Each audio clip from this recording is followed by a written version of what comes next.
आज इस वीडियो में हम सीखने वाले हैं कि फॉर्म 16 के बेसिस पे अपना इनकम टैक्स रिटर्न आप घर बैठे कैसे फाइल कर सकते हैं। Step by step complete process इस वीडियो में बताने वाला हूं। ये वीडियो अगर आप एंड तक डिटेल में देखते हैं तो आप अपना इनकम टैक्स का रिटर्न घर बैठे फाइल कर पाएंगे। जैसा कि आप स्क्रीन पर देख सकते हैं मेरे पास फॉर्म 16 है, ठीक है। तो पहले हम फॉर्म 16 को समझ लेते हैं। फॉर्म 16 बेसिकली दो पार्ट में रहता है, एक रहता है पार्ट ए और दूसरा होता है पार्ट बी, ठीक है। अभी पार्ट ए में बेसिकली आपके बेसिक डिटेल्स हो जाते हैं, जैसे कि आपका एम्प्लॉयर कौन है, आपका नाम एंड आपका एड्रेस वगैरह यहाँ पे आ जाता है। फाइनेंशियल ईयर्स यहाँ पे आ जाते हैं कि कौन से फाइनेंशियल ईयर के लिए फॉर्म 16 बनाया गया है। इसके बाद जो टीडीएस कटा रहता है तो कौन से क्वार्टर में कितना टीडीएस कटा है, वो चीज़ें यहाँ पे बाइफर्केशन वाइज आपको देखने को मिल जाती हैं। जब आप पार्ट बी में आते हैं तो यहाँ पे आपके पूरी सैलरी के डिटेल्स रहते हैं और यहाँ पे ये भी लिखा रहता है कि आपका जो सैलरी का डिटेल है वो बेसिकली कौन से रिजीम में बनाया गया है। तो यहाँ पे अगर आप देखेंगे तो न्यू टैक्स रिजीम में बनाया गया है। अभी न्यू टैक्स रिजीम में हम कैसे बोल सकते हैं, क्योंकि यहाँ पे अगर आप देखेंगे तो सैलरी के डिटेल्स हैं, इसके अलावा और सिर्फ स्टैंडर्ड डिडक्शन है, इसके अलावा कोई भी डिडक्शन यहाँ पे नहीं लिए गए हैं। तो न्यू टैक्स रिजीम में इस फॉर्म 16 को बनाया गया है। तो आईटीआर फाइल करें इससे पहले एक बहुत ही इंपॉर्टेंट पार्ट होता है जो आपको जानना बहुत ज़रूरी है। अभी आपका फॉर्म 16 जो है भले ही ओल्ड टैक्स रिजीम में बना हो या न्यू टैक्स रिजीम में बना हो, आपको एक क्रॉस चेक करना चाहिए कि अगर फॉर एग्जांपल ये जो फॉर्म 16 है मेरे पास, ये न्यू टैक्स रिजीम में बना है, बट मुझे पता है कि मेरे पास कुछ डिडक्शंस भी हैं, ठीक है। तो मैं क्या करूंगा, एक बार एक जस्ट क्रॉस चेक करूंगा कि मुझे ओल्ड टैक्स रिजीम में कम टैक्स बन रहा है क्या। अगर ओल्ड टैक्स रिजीम में कम टैक्स आ रहा है तो जो भी ज़्यादा टैक्स कटा रहेगा न्यू टैक्स टैक्स रिजीम के बेसिस पे उसे मैं रिफंड ले लूंगा, ठीक है। अभी ये चेक कैसे करते हैं, पहले वो हम चेक करना सीखेंगे, उसके बाद हम आईटीआर फाइलिंग करना सीखेंगे, ठीक है। तो मैं आ जाता हूँ इनकम टैक्स के पोर्टल पे, ठीक है। ये इनकम टैक्स का पोर्टल है जो कि है incometax.gov.in, ठीक है। यहाँ पे आने के बाद क्विक लिंक्स में अगर आप जाएंगे ना, स्क्रॉल डाउन करके नीचे जाएंगे तो यहाँ पे आता है इनकम टैक्स कैलकुलेटर। अभी यहाँ पे सारी चीजें ऑटो सेलेक्ट रहती हैं, आपको कुछ भी नहीं करना है, सीधा टोटल एनुअल इनकम यहाँ पे डालना है, ठीक है। यहाँ पे अगर आप टिक करेंगे ना तो ये बोलता है कि आपको इनकम अगर सैलरी से है तो 50,000 का डिडक्शन लेस करने के बाद यहाँ पे आप जो है अमाउंट डालिए, ठीक है। तो फॉर्म 16 में ओपन कर लेता हूँ, यहाँ पे मेरा ये सैलरी है, ठीक है। स्क्रॉल डाउन करके नीचे जाएंगे, ये स्टैंडर्ड डिडक्शन है। स्टैंडर्ड डिडक्शन के बाद मेरी सैलरी कितनी हो जाती है, 9,04,204, ठीक है। तो मैं यहाँ पे डाल दूंगा, ठीक है, 9,04,204। तो यहाँ पे जैसे ही मैंने यहाँ पे अमाउंट डाला, ये देखिए ओल्ड टैक्स रिजीम में कितना टैक्स आ रहा है, न्यू टैक्स रिजीम में कितना टैक्स आ रहा है ये बता रहा है, ठीक है। न्यू टैक्स रिजीम में कितना आ रहा है, 47,455, ये देखिए 47,455, मतलब यहाँ पे कैलकुलेशन बराबर बता रहा है, ठीक है। तो यहाँ पे बता दिया कि कितना टैक्सेस आ रहा है दोनों टैक्स रिजीम में। अभी मुझे ऐसा लगता है कि मेरे पास डिडक्शंस हैं, जैसे आप देखिए फॉर एग्जाम्पल एटीसी में मेरे पास 1.5 लाख का पूरा डिडक्शन है, ठीक है। तो मैं यहाँ पे एटीसी का 1.5 लाख का डिडक्शन डाल के देखता हूँ। जैसे मैंने 1.5 लाख का रिएक्शन डाला, यहाँ पे देखिए ओल्ड टैक्स रिजीम में टैक्स कम हो गया, but still old tax regime में ज्यादा आ रहा है टैक्स पे करने के लिए, ठीक है। तो अभी भी मेरे लिए न्यू टैक्स रिजीम ही बेनिफिशियल है। अभी एग्जांपल लेते हैं कि मेरे पास और भी डिडक्शन है, एग्जांपल लेते हैं फॉर एग्जांपल एटीडी का डिडक्शन है मेरे पास, ठीक है। एटीडी में मेडिकल इंश्योरेंस वगैरह में पे करता हूँ तो उसका डिडक्शन है मेरे पास, या फिर मेरे पास हाउसिंग लोन है तो उस पर इंटरेस्ट पे करता हूँ तो उसका डिडक्शन है मेरे पास। एग्जाम्पल लेते हैं कि आप हाउसिंग लोन भी पे करते हैं, ठीक है। मान लीजिए 2 लाख का इंटरेस्ट जाता है आपका, ठीक है। इसके बाद आपका एटीसी का डिडक्शन है, ठीक है। मान लेते हैं दो ही डिडक्शन है आपके पास, 2 लाख का और 1.5 लाख का, मतलब टोटल 3.5 लाख का आपके पास डिडक्शन है, ठीक है। जैसे डिडक्शन हम यहाँ पे डाल देंगे, ये देखिए ओल्ड टैक्स रिजीम में 24,000 का टैक्स आ रहा है और न्यू टैक्स रिजीम में 47,000 का, ठीक है। अभी यहाँ पे अगर आप देखेंगे कि अगर आप ओल्ड टैक्स रिजीम में रिटर्न फाइल करेंगे तो आपका जो एक्सेस टीडीएस कटा हुआ है 23,182 वो आपको रिफंड मिल जाएगा। तो आप ऐसे एक बार क्रॉस चेक कर सकते हैं कि कौन से टैक्स रिजीम में आपको बेसिकली कम टैक्स बन रहा है और आप उसी ही टैक्स रिजीम में अपने रिटर्न को फाइल कीजिएगा, ठीक है। आई होप ये क्लियर हो गया रहेगा। अभी हम सीखते हैं कि रिटर्न को फाइल कैसे करते हैं। तो मैं वीडियो को स्टार्ट करूं इससे पहले अगर आप चैनल पे नए हैं, चैनल को सब्सक्राइब करना मत भूलिए, क्योंकि मैंने देखा है कि बहुत सारे ऐसे मेरे व्यूवर्स हैं जो वीडियो को देखते हैं, बेनिफिट्स भी लेते हैं, बट चैनल को सब्सक्राइब नहीं करते हैं। जैसा कि आप स्क्रीन पर देख सकते हैं 98% लोग चैनल को सब्सक्राइब नहीं करते हैं। तो आप चैनल को सब्सक्राइब कीजिए जिससे कि हमको मोटिवेशन मिलता है और हम आपके पास ऐसे ऐसे वीडियोज़ लाते रहेंगे जो कि आपके लिए बेनिफिशियल है, ठीक है। तो ये वीडियो को स्टार्ट करते हैं। हम जाएंगे इनकम टैक्स के पोर्टल पे, ठीक है। आ जाते हैं यहाँ पे और यहाँ पे आने के बाद लॉगिन करना है आपको। पहले ये जो लॉगिन का यहाँ पे दिख रहा है ना, लॉगिन पे क्लिक करना है और आपको अपना यूजर आईडी एंड पासवर्ड डाल के लॉगिन कर लेना है, ठीक है। तो मैं लॉगिन कर लेता हूँ पहले। जैसे आप लॉगिन कर लेंगे, लॉगिन करने के बाद आपको ई फाइल वाले सेक्शन में जाना है, इनकम टैक्स रिटर्न, और फाइल इनकम टैक्स रिटर्न पे क्लिक कर देना है, ठीक है। तो आप इस पेज पे आ जाएंगे। यहाँ पे आने के बाद आपको असेसमेंट ईयर चूज करना है, ऑनलाइन मोड सेलेक्ट करना है और कंटिन्यू पे क्लिक कर देना है। ठीक है, अगर आप पहले से फाइलिंग कर रहे हैं तो रिज्यूम फाइलिंग आएगा, अदरवाइज आपको सीधा स्टार्ट न्यू फाइलिंग पे क्लिक कर देना है। यहाँ पे इंडिविजुअल सेलेक्टेड आएगा, आपको सीधा कंटिन्यू पे क्लिक करना है। अभी यहाँ पे आईटीआर फॉर्म को चूज करना है। मैं यहाँ पे एज्यूम करता हूँ कि आपके पास सिर्फ और सिर्फ फॉर्म 16 मतलब सैलरी का ही इनकम है, इसके अलावा कोई इनकम नहीं है। ठीक है, तो हम आईटीआर 1 चूज करेंगे। आप एक बार अपना एआईएस चेक कर लीजिएगा। एआईएस में अगर आपने कुछ म्यूचुअल फंड्स वगैरह सेल किए हैं, परचेज किए हैं, या फिर आपने शेयर्स में ट्रेडिंग वगैरह किया हुआ है, तो आपको आईटीआर 2 फाइल करना पड़ेगा। ठीक है, तो आप मुझे कमेंट करके बताइए एक बार कि सैलरी के अलावा अगर कोई दूसरा इनकम है तो आपको कौन सा आईटीआर फाइल करना है, मैं आपको बता दूंगा। इसके बाद अगर आप उसका डेमो वीडियो भी चाहते हैं तो आप मुझे कमेंट करके बता दीजिएगा। ठीक है, यहाँ पे आईटीआर 1 हम यहाँ पे सेलेक्ट करने वाले हैं और हम सिर्फ ये एज्यूम कर रहे हैं कि आपके पास सिर्फ और सिर्फ सैलरी का इनकम है। ठीक है, उसके बाद प्रोसीड विद आईटीआर 1 पे क्लिक करेंगे।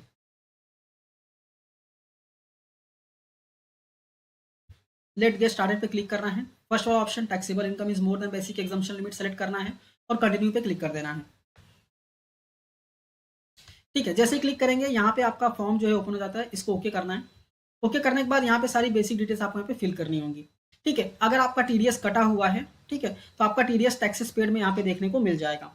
ठीक है, अगर बाय एनी चांस नहीं दिखता है तो टैक्सेस पेड जो टीडीएस है वो कैसे ऐड करते हैं वो भी इस वीडियो में हम सीखेंगे। तो पहले हम पर्सनल इन्फॉर्मेशन पे क्लिक करेंगे। पर्सनल इन्फॉर्मेशन यहाँ पे आपको क्लिक करना है। क्लिक करने के बाद आपके बेसिक इन्फॉर्मेशन आ जाएंगे जो कि मैंने यहाँ पे हाइड कर दिया है। ठीक है, स्क्रॉल करके फिर नीचे आना है। आपको जस्ट चेक कर लेना जो बेसिक इन्फॉर्मेशन है करेक्ट है या नहीं है। आप एडिट भी कर सकते हैं, कोई दिक्कत नहीं है। इसके बाद नेचर ऑफ एम्प्लॉयमेंट में आपको सिलेक्ट करना है कि सेंट्रल गवर्नमेंट है, ठीक है, या फिर पीएसयू है, आपको सिलेक्ट कर लेना है, या फिर प्राइवेट सेक्टर है तो अदर पे क्लिक कर देना है। ठीक है, इसके बाद फाइलिंग सेक्शन ऑटोमेटिकली सेलेक्टेड आएगा 139(1). स्क्रॉल डाउन करके नीचे जाना है। अभी यहाँ पे अगर आप देखेंगे ना तो यहाँ पे new tax regime by default tax regime है। ठीक है, अगर आपको ओल्ड टैक्स रिजीम में जाना है तो आपको यहाँ पे यस करना पड़ेगा। तो हम ओल्ड टैक्स रिजीम में जाने वाले हैं क्योंकि हम डिडक्शंस भी दिखाने वाले हैं, तो हम यहाँ पे यस करेंगे और हम ओल्ड टैक्स रिजीम में रिटर्न को फाइल करने वाले हैं। स्क्रॉल डाउन करके नीचे आएंगे, जो भी बैंक्स यहाँ पे रहेंगे वो एडेड रहेंगे। बाई एनी चांस अगर बैंक ऐड नहीं है तो ऐड बैंक का ऑप्शन आपको देखने को मिलेगा। उस पर क्लिक करके आपको आपका अकाउंट नंबर और आईएफएससी कोड डाल के आपको बैंक को ऐड कर लेना। ठीक है, बैंक कैसे ऐड करते हैं ऑलरेडी वीडियो बनाया हुआ है, आई बटन पे लिंक कर दूंगा, आप जाके देख लीजिएगा। ठीक है, और अगर बैंक ऑलरेडी एडेड है तो कोई दिक्कत नहीं है, उसी में आपको रिफंड आएगा और आपको कंफर्म पे क्लिक कर देना है। उसके बाद स्क्रॉल डाउन करके नीचे आना है। अब यहाँ पे आता है ग्रॉस टोटल इनकम, इस पर हम क्लिक करेंगे।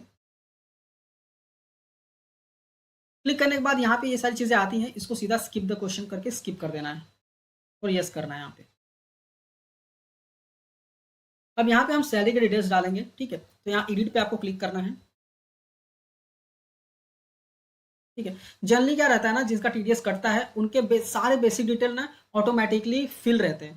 ठीक है, तो आपको जस्ट चेक करना रहता है। मैं यहाँ पे आपको फिल करके दिखा रहा हूँ, अगर यहाँ पे फिल है तो कोई दिक्कत नहीं है, आपको जस्ट चेक कर लेना है कि बरोबर फिल है या नहीं है। ठीक है, तो यहाँ पे 954,204 यहाँ पे फिल कर दिया हमने। ठीक है, ये डालना है एज पर 17 सब सेक्शन 1। ठीक है, यहाँ पे देख सकते हैं सेक्शन के बेसिस पे आप जस्ट चेक करते करते फिल करना है आपको। इसको हम डिलीट कर देंगे कि यहाँ पे कुछ भी नहीं है।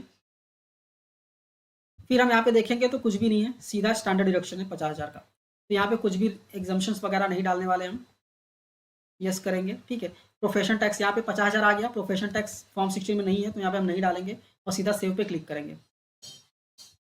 ठीक है, इसके बाद स्क्रॉल डाउन करके आएंगे नीचे तो यहाँ पे कुछ भी नहीं है, डिडक्शंस कोई भी नहीं है, बट हम एज्यूम कर रहे हैं कि हमारे पास हाउसिंग लोन का इंटरेस्ट है एंड और एटीसी में हमने डिडक्शन भी लिया हुआ है, क्योंकि प्रिंसिपल जो हम पे करते हैं लोन पे उसका भी डिडक्शन हमको सेक्शन एटीसी में मिल जाता है।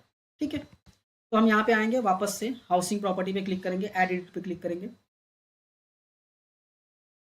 यहाँ पे बेसिकली क्या करना है आपको, सेल्फ ऑक्यूपाइड सेलेक्ट करना है।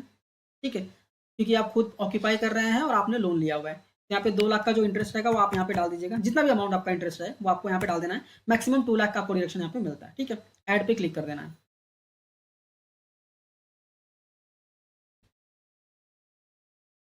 ठीक है, इसके बाद हम क्या करेंगे, स्क्रॉल डाउन करके नीचे आएंगे, हमने ये भी डाल दिया है। इसके बाद इंटरेस्ट कुछ मिला रहेगा तो आप वो डाल सकते हैं, अदरवाइज सेविंग बैंक का इंटरेस्ट डेफिनेटली आपको डालना है। ऐड अनदर पे क्लिक करना है अदर सोर्स में, और सेविंग बैंक का इंटरेस्ट सबके पास रहता है तो आपको डालना ही है, यस करना है। जो भी आपका सेविंग बैंक रहेगा उसका इंटरेस्ट ऐड कीजिए और यहाँ पे डाल दीजिए। एग्जाम्पल लेते हैं 2000 है। ठीक है, अप टू 10,000 एग्जाम रहता है, सेक्शन 80 टीटीए में डिडक्शन मिल जाता है तो 2000 का डिडक्शन हम ले लेंगे। ठीक है, इसके अलावा और कोई इनकम है तो आपको यस करना है और इनकम डाल देना है, नहीं है तो सीधा कंटिन्यू पे क्लिक कर दीजिए। ठीक है, ये सारी चीज़ें हमने यहाँ पे फिल कर दी हैं। इसके बाद कोई एग्जाम इनकम है तो ऐड पे क्लिक करके आप एग्जाम इनकम को भी डाल सकते हैं, नहीं है तो अगर नहीं है तो स्किप कर दीजिए और सीधा कन्फर्म पे क्लिक करना है। ठीक है, अभी यहाँ स्क्रॉल डाउन करके नीचे आएंगे और हम आएंगे डिडक्शंस में। हमने gross total income properly fill कर दिया है। अभी डिडक्शंस में यहाँ पे पूछा डोनेशन के लिए कुछ है क्या, तो हम सीधा यहाँ पे कुछ फिल नहीं करेंगे हम यहाँ पे। ठीक है, हम सीधा क्या करेंगे, फॉर एग्जाम्पल चलिए मैं कुछ कर देता हूँ यहाँ पे एटीसी यस कर देना है।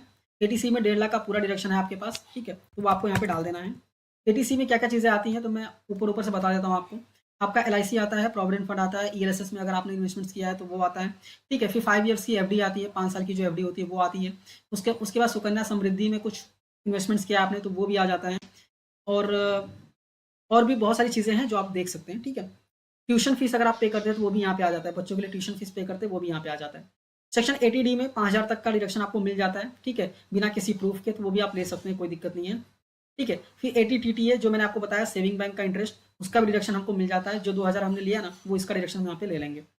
ठीक है, इसके बाद ये सारी चीज़ें अगर आपके पास है तो लीजिए, अदरवाइज इसको अनटिक कर दीजिए। ठीक है, और हम करेंगे कंटिन्यू। यहाँ पे देखिए एटीसी हमने 1.5 लाख डाल दिया था, पूरा आ गया है। अभी एटीडी में हम एडिट पे क्लिक करेंगे। ठीक है, अगर आपके पास मेडिकल इंश्योरेंस वगैरह नहीं है ना, तब भी आप 5,000 का डिडक्शन ले सकते हैं। ठीक है, प्रिवेंटिव हेल्थ चेकअप करके रहता है, उसका डिडक्शन आप ले सकते हैं, कोई दिक्कत नहीं है। ठीक है, एटीडी को फिल कैसे करते हैं, तो यहाँ पे आता है कि क्या आप या फिर आपकी फैमिली पेरेंट्स को छोड़ के सीनियर सिटीजन है क्या, तो सीनियर सिटीजन नहीं है तो सीधा नो कीजिए। इसके बाद आपने अगर हेल्थ इंश्योरेंस लिया तो वो अमाउंट यहाँ जाएगा, और अगर आपने कोई प्रिवेंटिव हेल्थ चेकअप के लिए पे किया तो वो यहाँ पे जाएगा। तो 5,000 का मैं यहाँ पे ले लेता हूँ, इसके लिए कोई प्रूफ नहीं चाहिए होता है। इसके बाद आता है कि पेरेंट्स सीनियर सिटीजन है क्या, अगर हैं तो यस कीजिए। और अगर कुछ एक्सपेंस यस करने के बाद ना, अगर कोई आपने हेल्थ इंश्योरेंस नहीं लिया और कोई मेडिकल एक्सपेंडिचर किया ना, तो वो भी आप यहाँ पे कर सकते हैं, कोई दिक्कत नहीं है। और अगर पेरेंट्स के लिए अगर आप नहीं क्लेम करना चाहते हैं तो नॉट क्लेमिंग पे क्लिक कर सकते हैं आप। ठीक है, इसके बाद आपको सेव पे क्लिक कर देना है। तो हमने यहाँ पे 80D भी प्रॉपर्ली फिल कर दिया। अभी आता है सेक्शन 80TTA जो हमने सेलेक्ट किया था सेविंग बैंक इंटरेस्ट के लिए। तो स्क्रॉल करेंगे नीचे आएंगे और यहाँ पे देखिए सेक्शन 80TTA यहाँ पे देखने को मिल जाता है। ऐड पे हम क्लिक करेंगे तो हमने 2,000 का इंटरेस्ट दिखाया था, 2,000 का डिडक्शन हमें मिल जाता है। मैक्सिमम 10,000 तक का डिडक्शन मिलता है। ठीक है, तो ऐड पे क्लिक कर देना है इसको। ठीक है, सेक्शन 80C ले लिया हमने, 80D भी ले लिया और यहाँ पे 80TTA भी ले लिया है। इसके अलावा कोई डिडक्शन नहीं है हमारे पास तो नहीं लेना है। इसके अलावा कोई डिडक्शन है इनमें से तो आप ले सकते हैं, कोई दिक्कत नहीं है। ठीक है, डोनेशन वगैरह करते हैं तो 80G में डिडक्शन ले सकते हैं। सीधा कंफर्म कर देना है आपको इस पर। ठीक है, हमने टोटल डिडक्शन भी प्रॉपर्ली फिल कर दिया है। स्क्रॉल डाउन करके यहाँ पे नीचे आएंगे, अब आता है टैक्सेस पेड। ठीक है, अभी टैक्सेस पेड में ना मेरा 73 रुपीज़ दिख रहा है, जो कि कुछ अदर डिडक्शंस वगैरह हैं। बट सैलरी के लिए ना ये पहला वाला रहता है, डिटेल्स ऑफ सैलरी इनकम के लिए। अभी सैलरी इनकम के लिए यहाँ पे ऑटो पैपुलेट करके आता है, टीडीएस कटा रहता है। तो ठीक है, इस केस में इसलिए नहीं दिख रहा क्योंकि मैं जस्ट आपको डेमो के लिए बता रहा हूँ। ठीक है, तो अगर आपको दिख रहा है तो वेल एंड गुड, कोई दिक्कत नहीं है, आप सीधा कंफर्म पे क्लिक कर दीजिएगा। अगर नहीं दिख रहा है बाई एनी चांस तो आपको शो डिटेल्स पे क्लिक करना है, ऐड अनदर पे क्लिक करके आप ऐड भी कर सकते हैं। सीधा आपको टैन नंबर डालना है। ठीक है, और डिडक्टर का नेम डालना है। इसके बाद आपका सैलरी कितना है वो डालना है और टैक्स कितना डिडक्ट हुआ है वो डालना है। ठीक है, वो कैसे मिलेगा, फॉर्म 16 से आपको देखने को मिल जाएगा। ऊपर जाएंगे तो यहाँ पे दिख जाएगा जॉइंट कमिश्नर। ठीक है, ये आपको ये नाम है बेसिकली। इसके बाद जो टैन नंबर रहता है ना, ये रहा टैन, मैंने हाइड कर दिया है। ये टैन नंबर यहाँ पे रहता है, डिडक्टर का टैन, वो टैन नंबर आपको यहाँ पे डालना है। ठीक है, अभी सैलरी कितना है, तो सैलरी बेसिकली ये रहा आपका 9,54,204, वो आपको यहाँ पे डालना पड़ेगा। टैक्स डिडक्टेड बेसिकली कितना डालना है, तो यहाँ पे आ जाइए, ये रहा टैक्स डिडक्टेड एट सोर्स 47,460, वो आपको यहाँ पे डाल देनी है। ठीक है, तो मैं फटाफट यहाँ पे डाल देता हूँ और उसके बाद ऐड कर देना है आपको। जैसे ही ऐड पे क्लिक करेंगे ये देखिए ऐड हो गया। ठीक है, अगर आप चाहें तो शो डिटेल्स पे क्लिक करके आप देख भी सकते हैं कि यहाँ पे ऐड हो चुका है। ठीक है, स्क्रॉल करके नीचे आएंगे, ये पूरा टीडीएस आपको देखने को मिल जाएगा और सीधा कंफर्म पे आपको क्लिक कर देना है। ठीक है, जैसे ही क्लिक करेंगे आपने टैक्सेस पेड भी प्रॉपर्ली फिल कर दिया। अब आता है टोटल टैक्स लाइबिलिटी। ठीक है, टोटल टैक्स लाइबिलिटी जो है वो ऑटोमेटिकली कैलकुलेट हो जाता है। ठीक है, तो आपको यहाँ पे कुछ करने की ज़रूरत नहीं है। ठीक है, यहाँ पे देखिए आपका पूरा कैलकुलेशन आपको देखने को मिल जाता है। ठीक है, यहाँ पे आपका टैक्स कैलकुलेट करके भी आ जाता है, फिर टीडीएस कितना कटा है वो भी यहाँ पे आ जाता है और टोटल टैक्स लाइबिलिटी यहाँ पे दिख जाती है। तो सीधा आपको कंफर्म पे क्लिक कर देना है। इसके बाद स्क्रॉल करके नीचे आएंगे तो यहाँ पे आता है प्रोसीड का ऑप्शन, प्रोसीड पे क्लिक करना है आपको। जैसे प्रोसीड पे क्लिक करेंगे यहाँ पे कितना रिफंड बन रहा है वो आपको यहाँ पे देखने को मिल जाता है। ठीक है, टोटल लायबिलिटी कितनी है वो भी देखने को मिल जाता है और रिफंड कितना बन रहा है वो भी देखने को मिल जाता है। आप चाहें तो यहाँ से डाउनलोड भी कर सकते हैं, आपका जो कंप्यूटेशन है उसको आप यहाँ से डाउनलोड भी कर सकते हैं। ठीक है, समरी प्रॉपर्ली आपको देखने को यहाँ पे मिल जाती है। फिर हम स्क्रॉल करके नीचे आएंगे एकदम और यहाँ पे प्रीव्यू रिटर्न पे क्लिक करेंगे। प्रीव्यू में बेसिकली यहाँ पे टिक करना है आपको, स्क्रॉल करके नीचे आना है, प्रोसीड टू प्रीव्यू पे क्लिक करना है। जैसे ही प्रीव्यू पे क्लिक करेंगे प्रोसीड टू प्रीव्यू पे, ये बेसिकली आपको एक पूरा फॉर्म यहाँ पे देखने को मिल जाएगा। ठीक है, क्या क्या चीज़ आपने फिल की है आपको जस्ट चेक कर लेना है, वापस क्रॉस चेक की प्रॉपर्ली फिल हुई है या नहीं हुई है। और स्क्रॉल करके नीचे आएंगे और प्रोसीड टू वैलिडेशन पे आपको क्लिक कर देना है। ये देखिए वैलिडेशन सक्सेसफुल हो गया, कोई भी एरर नहीं आई है। और आपको फिर वापस क्या करना है, प्रोसीड टू वेरिफिकेशन पे क्लिक करना है, आधार ओटीपी सेलेक्ट करना है और ओटीपी डाल के आपको सबमिट कर देना है। तो आपका रिटर्न जो है प्रॉपर्ली फाइल हो जाएगा और जो भी रिफंड है वो आपको रिफंड आपके बैंक अकाउंट में आ जाएगा। तो आई होप आपको पूरा प्रोसेस क्लियरली समझ में आ गया होगा। ठीक है, ये वीडियो अच्छी लगी तो इस वीडियो को लाइक ज़रूर कीजिएगा। और यहाँ पे एक इंपॉर्टेंट है, ठीक है, अगर आप चाहते हैं कि जैसा न्यू टैक्स रिजीम में भी मैं आपको बताऊं कि कैसे फाइल करना है, तो मुझे कमेंट करके बताइए कि न्यू टैक्स रिजीम में भी कैसे फाइल करते हैं, आप बताइए तो मैं आपको बता दूंगा। ऑलरेडी वैसे न्यू टैक्स रिजीम का मैंने वीडियो अपलोड किया है, आप चाहिए तो देख सकते हैं, नहीं तो अगर आप कमेंट कर देंगे तो मैं वीडियो अपलोड भी कर दूंगा वापस से।